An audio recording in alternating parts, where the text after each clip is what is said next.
Hello, my friends. Welcome. My name is Joe. This is The Joe Martino Show. And today I'm going to talk to you about one of the greatest gifts that we've been given as one of the most powerful tools to help have hard conversations that help us live in tension, solve problems, and protect the relationship all at once. Let's kick it off. This is The Joe Martino Show. You're listening to The Joe Martino Show, a podcast dealing with all things emotional, relational, and human nature. Joe is a licensed counselor in the state of Michigan, specializing in relationship therapy. He is also the author of the book, The Emotionally Secure Couple. All advice offered in this episode is offered for entertainment and educational purposes only. Enjoy the show. All right, welcome back. I hope that your fall is going well. I hope that you are having a great fall. I know that so far it has been a great fall for me. It's been a really hard fall, a really hard autumn, as someone corrected me this week and said, it's not fall, it's autumn. I was like, I'm sorry, I'll say that when I remember. When I don't remember, I won't. That's not personal. It's just that my brain doesn't work that way in remembering. Anyhow, little ADHD there for your morning. I hope that your autumn is going well. I hope things that are moving along for you. I was talking to one of my daughters, and she brought up, she said, Dad, man, I can't believe that we are almost to the end of the year. We tend to plan as a family. We tend to plan for the year, and then we supplement throughout each quarter. And she was like, we're almost to the last end of the year, and she is a senior, so she's going to be graduating. And she was like, and then it's going to be my graduation year. And I was like, yeah. And you'll blink and you'll be my age having this conversation with one of your teenage kids. And that's kind of how life goes. So one of the things that I think is so important is that no matter what, we want to make sure that we are soaking up every moment, that we are embracing every moment, that we are spending each moment in a way that will live beyond us, that we will just soak up the beauty of every moment, because every moment is literally a gift. And so it's really important that even when life is hard, that we are cognizant of that. And this is something I'm talking to some teenagers in the near future about mindset.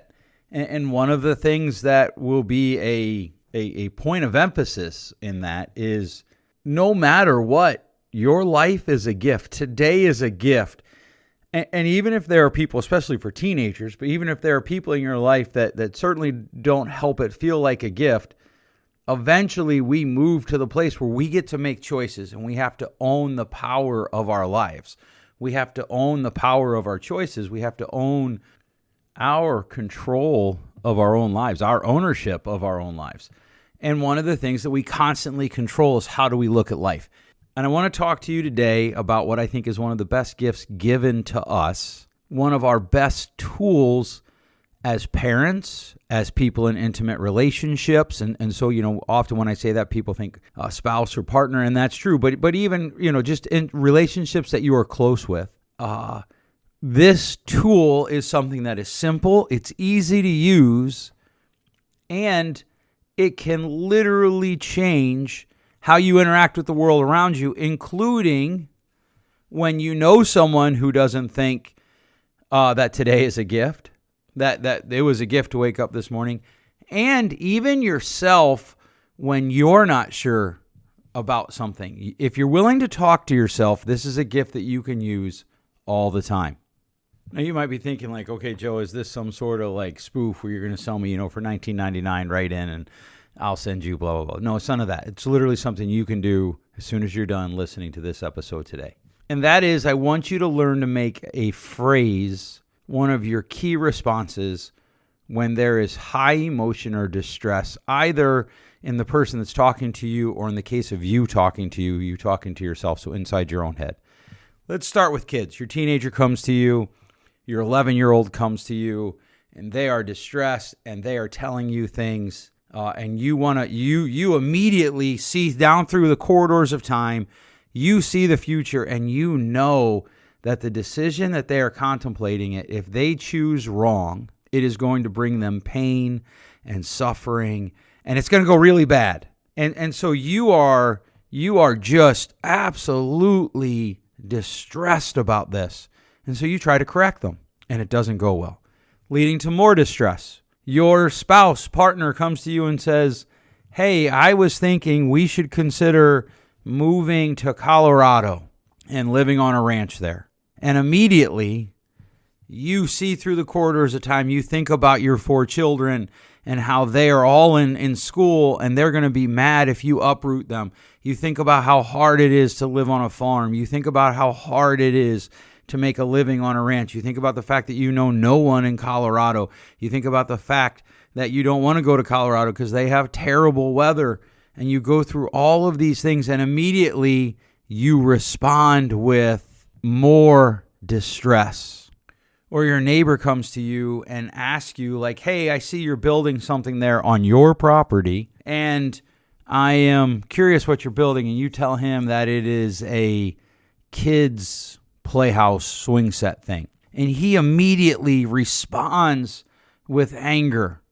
And you feel your mirror neurons kick off and you want to respond to his response of anger with anger. One of the greatest tools, one of the best gifts that we have been given is our ability to control what comes out of our mouth next. And that phrase that I want us to learn, I want to start a revolution today. I want us to say, okay, tell me more. I'm telling you, as a parent and a spouse, this is your greatest gift given to you as a tool to help move the conversation further down the road so that you can live in tension and protect a relationship and solve problems. It's literally one of the best tools we have. When I meet with people who are like, well, I just don't know how to talk to my husband. I don't know how to talk to my wife. I don't know how to talk to my kids. I always ask them, have you ever tried this tool? Okay, tell me more about that. Your 20-year-old who's never left the house, who barely can keep a job, who doesn't have a license because it was taken, says to you, I'm going to go buy a new Dodge Ram. Okay, cool. Tell me more about that. Because here's the thing. You and I both know he or she is not going to buy a new Dodge Ram. They're not going to get approved. They don't have a job. They don't even have a license. So you gain nothing by trying to make those points with them. Nothing.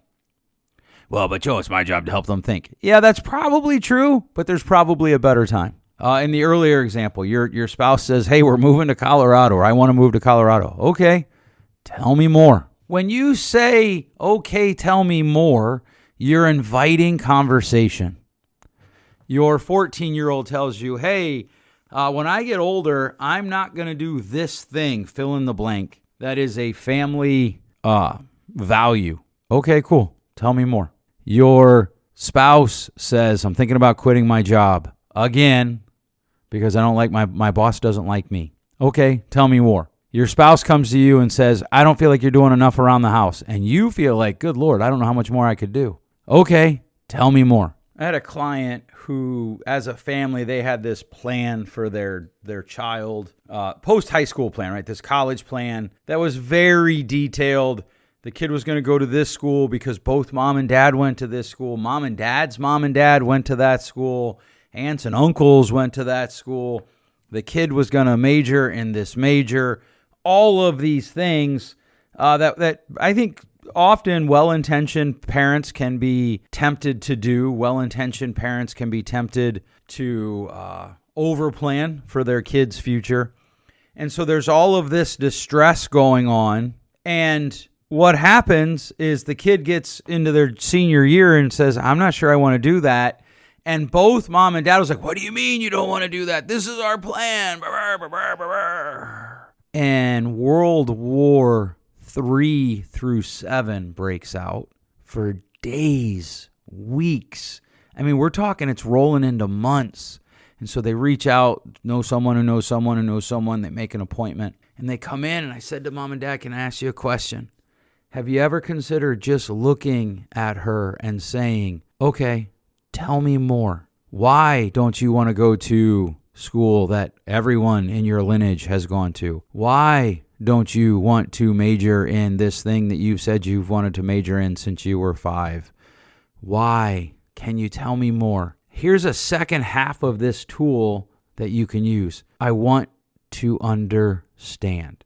Because right now, wherever you are listening to this podcast, whether you're listening to it in a small gym, a big gym maybe, I don't know, in your car, at your house, on a track somewhere, in an airport, wherever you're listening to it, I want you to raise your hand. I don't care who's around you. I don't care what's going on. If you're driving, keep one hand on the wheel. If you just feel there are too many people in this world trying to understand you, just raise your hand. Teachers, I'll talk to teachers and they'll say, well, my students will say the most outlandish things. Cool. Ask them, can you tell me more? I want to understand you. Okay, so you can't see this, and this is a very ADHD moment that might get cut, but I really hope it doesn't. I record this, obviously, into software, and I can see what my voice looks like in a print.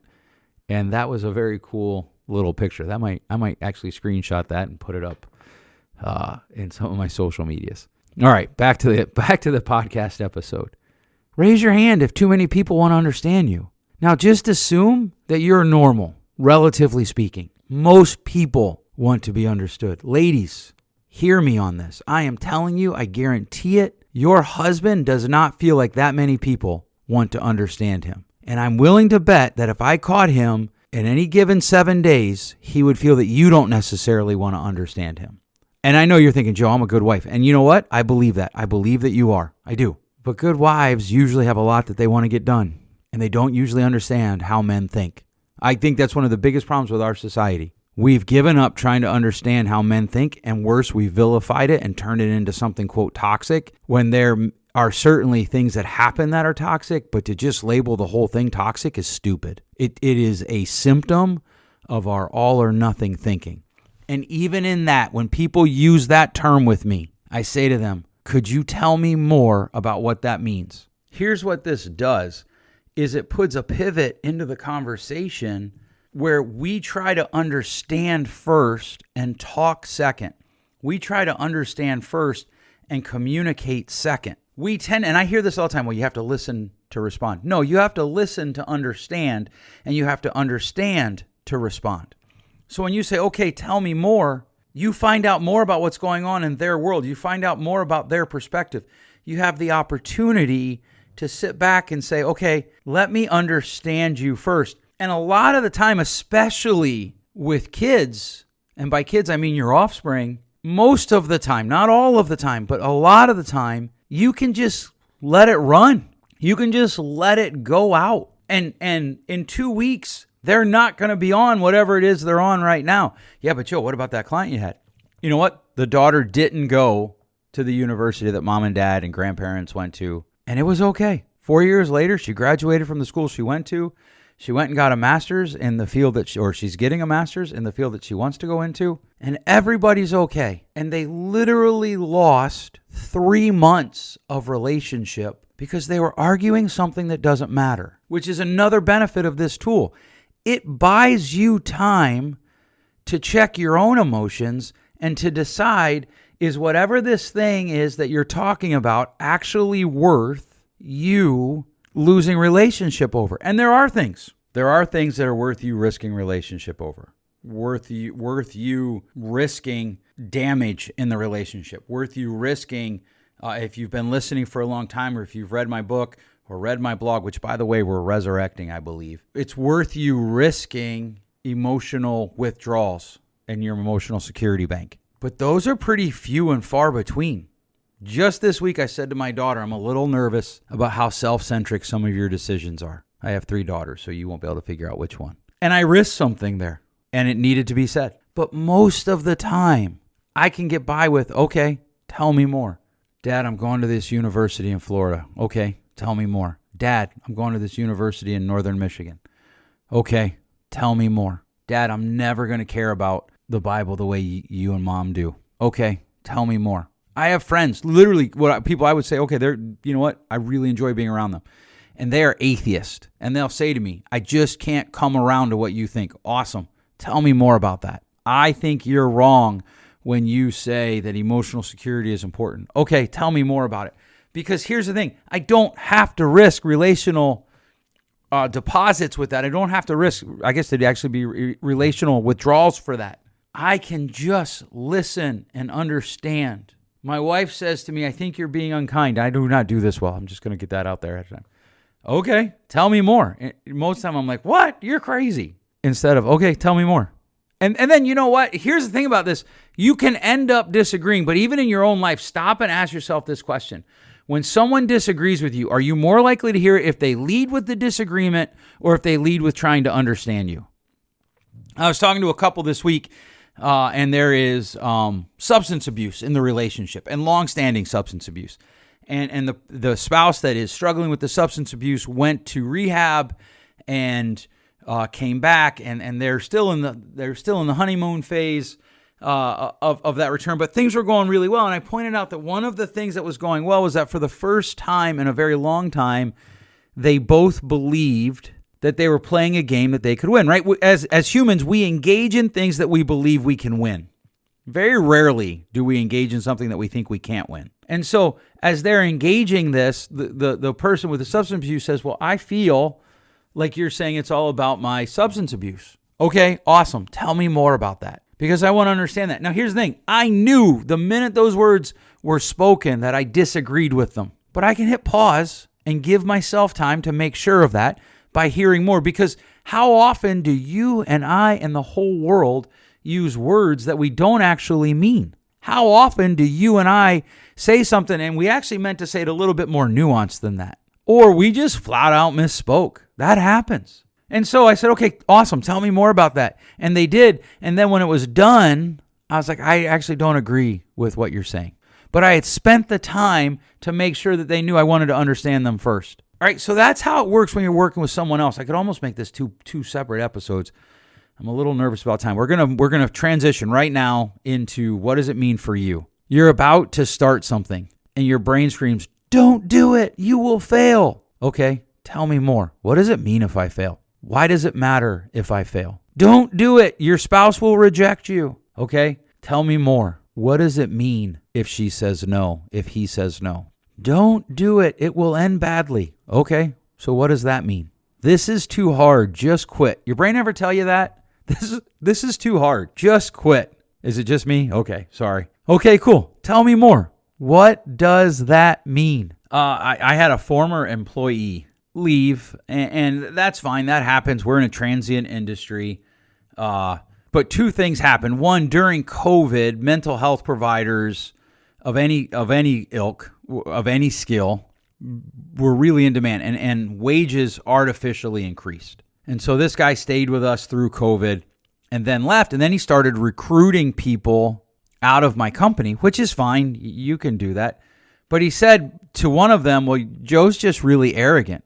And if you know me, I hope that I do exude confidence. I hope that I do exude belief in my abilities. And I also hope that there's humility there, that I know I could be wrong. And I've changed my opinion. And I've had people tell me, like, it's so weird. You have these really strong opinions that you're willing to change. Yeah, because you have to when you get more information. But that's a whole different episode. And so I went to the guy. I'm like, dude, I hear that you think I'm arrogant.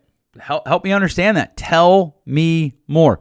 But I had to work through it first in my brain, because here's this guy who, like, I want to just eviscerate. I'll just be honest. My natural response to threats, my threat response internally, is to raise the earth. Right? Just drop a bunch of nukes. And I want to just blow the guy up. I want to be like, you know what, buddy? In the 18 months since you've left us, you've had 3 jobs. Like, clearly it wasn't us. Before you came to us, you had a job that you saw 5 clients a week because you couldn't keep the clients. Like, I want to put them on blast, as my kids, maybe they don't say that anymore. They used to say. Somebody says it. And I got to say to myself, okay, wait, tell me more. What does that get you? How does that help you? How does that help you achieve whatever it is you're trying to achieve? What does that do? I've got to run that out in my head. Okay, tell me more. I had a situation where someone And these stories are not so you feel bad for me. Man, right now my brain is screaming at me, get different stories. These are not so you feel bad for me. I'm trying to this season to do a better job of using some personal examples, because I'm a little afraid when I run into people who don't know me, they think that somehow I'm sitting outside of these examples, right? That I use examples from people I know or clients, and that somehow, some way, these examples are outside of my life, and they're not. And so I had someone that worked for us that was beyond that we kind of brought into our life. We would hang out together on holidays, and it ended really badly. And in fact, it ended that their department was a mess. And there was this part of my brain that kept screaming, you have to reach out to them. You have to try to restore the relationship. And I have to ask myself, okay, wait, tell me more about that. What's going on here? You need to take time to understand what's going on inside yourself before you talk to other people. Because what I realized was, no, that's just the traumatized me who doesn't let a lot of people into the inner circle feeling betrayed and wanting to fix feeling betrayed. The other person isn't repentant. They aren't sorry. There's no remorse. It would just end this way again. And this is a tool that I think you can use internally, because if you can recognize your feelings, and I know for some people that's a difficulty that they're still trying to work out, and that's fine. That's where you're at. That's where you're at. But when you can recognize your emotions, and you can recognize that your emotions are driving you to do something, you can stop and ask yourself, okay, I need to figure out more about this. I need to tell myself more about this. I need to talk to myself more about this. What is it that I think I gain by doing this? What is driving my decision to do this? Why am I wanting to do this? That's what happens. That's how you drive yourself. That's how you help yourself make better decisions. Even, and you can do this simultaneously. Somebody comes up with your kid, your husband, your wife comes up and says something intense to you. You can ask them, okay, tell me more. And internally, you can say to yourself, what's going on inside of me? How do I look more into myself? How do I challenge myself more? Okay, tell me more. All right, that's today's episode. I hope that you find this tool useful. I might actually end up doing one whole episode on how you use this for yourself. If you would like that, let me know. You can reach me at joe@joemartino.com. All the social medias, I'm on there somewhere. Find me, let me know. If you found value in this, please share with 3 of your friends. Feel free to just hit that share button. If you haven't already subscribed, do that. There's lots of exciting things coming up. We are looking to publish 2 books in the next 2 years. And I've got I told someone the other day I have 14 books. And he's like, you have 14 books written? I'm like, no, but I have 14 books outlined. I have about 20 book ideas. Now, will they all come to fruition? Of course not. But I would love to write those books. And if I'm going to do that to get the most impact, I need to increase my social media. So I need your help with that. Feel free to hit subscribe. We're about to redo my website, and you can get blog posts or articles sent to you once a week. We're not going to sell your information, any of that stuff, but we are looking to grow this. Lots of exciting things coming. I have a men's group that'll be starting. By the time this goes up, it'll probably actually have already started. A men's group it's kind of like a book club that's going to meet at my office on Saturday mornings. If you want information about that, reach out and let me know. Thanks so much for listening. We'll catch you next week. Thanks for listening. If you enjoyed today's show, please share with a friend. And hey, give us that rating in your podcast store. Until next time, change possible.